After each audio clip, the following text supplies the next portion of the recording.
Hey, I'm Taylor Morris, and I'd like to thank you for watching, and I just made this video so that parents of autistic people or friends of autistic people could know a little more about the life of an autistic person, or a person with Asperger's syndrome. It was akin to being trapped, because most of the skills that people know naturally, I had to be taught.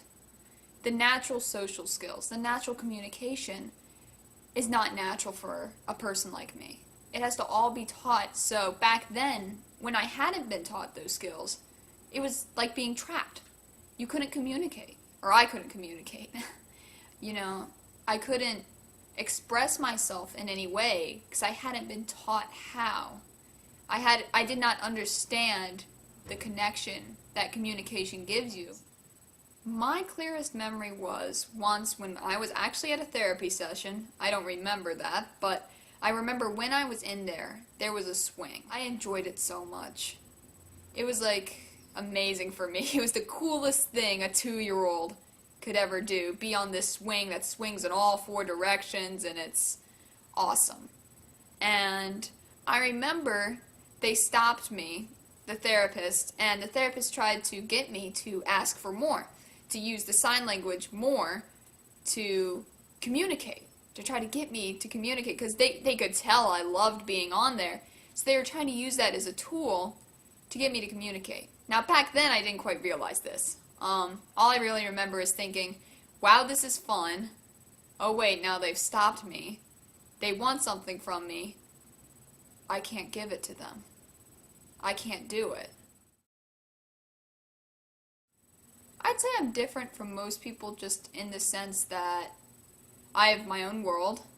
Like most autistic people, you have that own world that you go to, which most people don't have any concept of. I learn a bit differently than most people in the sense that an explanation that may seem perfectly clear to most people could be extremely confusing to me. The social disconnect. It's a pain, to say the least. I have my friends. I love them very much. They love me very much. But with most people, they can tell there's something different, and I think that almost repels them. And it also repels me from them because I'm the only person I live as. I'm normal to myself. So it's everybody else who seems weird. I have some tactile sensitivities, particularly with fleece. And that's just something I have to deal with every day. I can wear fleece, but I can't touch it on my palms. I don't know why, but my brain just does not let me. It hurts.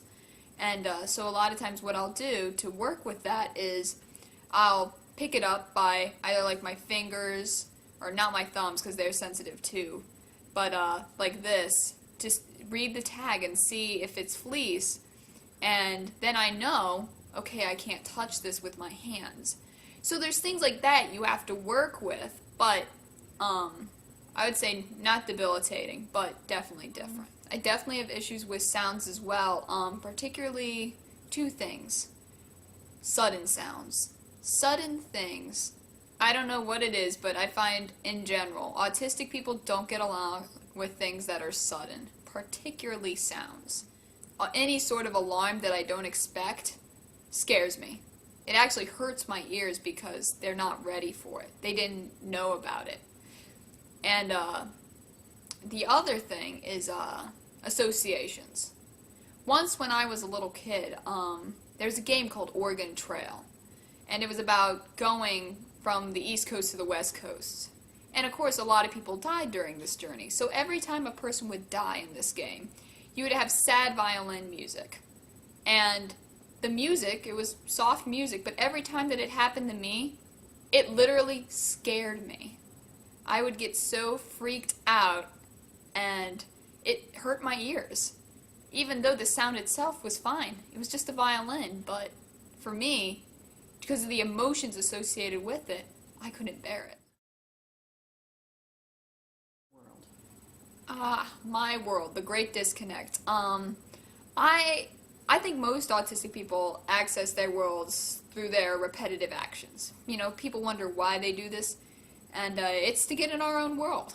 I mean, I can't speak for everybody, but clearly for myself, that's true. And my way is I tried putting my repetitive habit into something that was normal, something that didn't look weird, because I have an awareness that was taught, and so I put it into the form of walking. And there's nothing wrong with walking, so I just walk, and walk a lot actually. I sometimes pace in my house for up to 3 miles a day, just back and forth through my house. And doing this repetitive action, lets me turn my physical mind off and my autistic mind on. And I can disconnect from this world and enter my own world.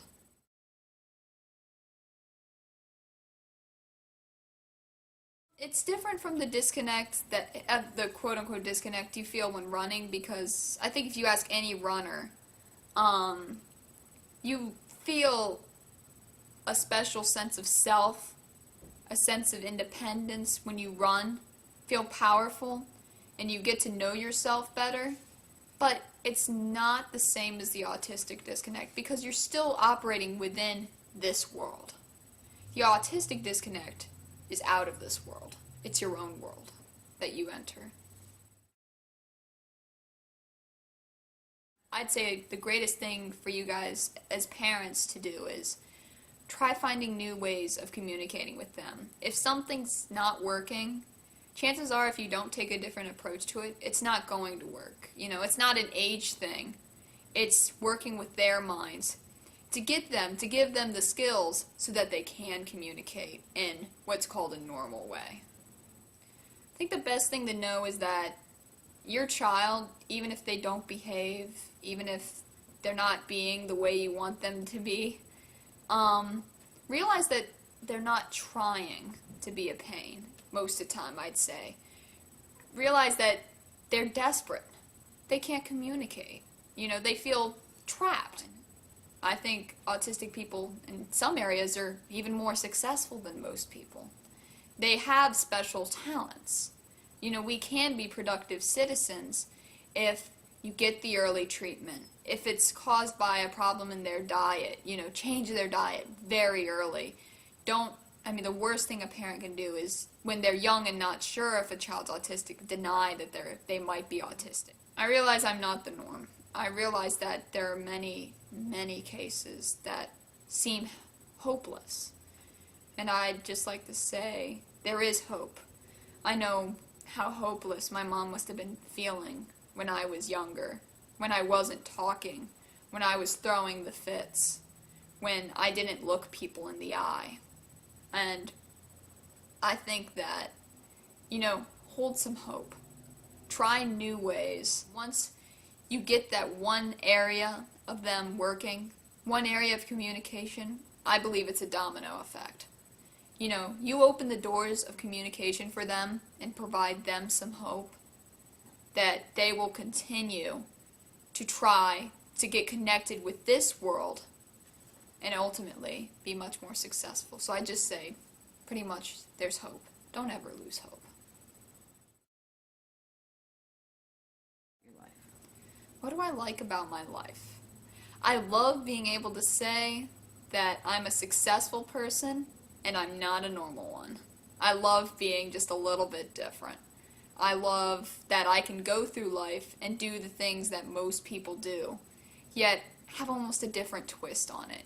It's actually a lot of fun. There's the pain, there's people not understanding, people offending you, you accidentally offending people, but in the long run,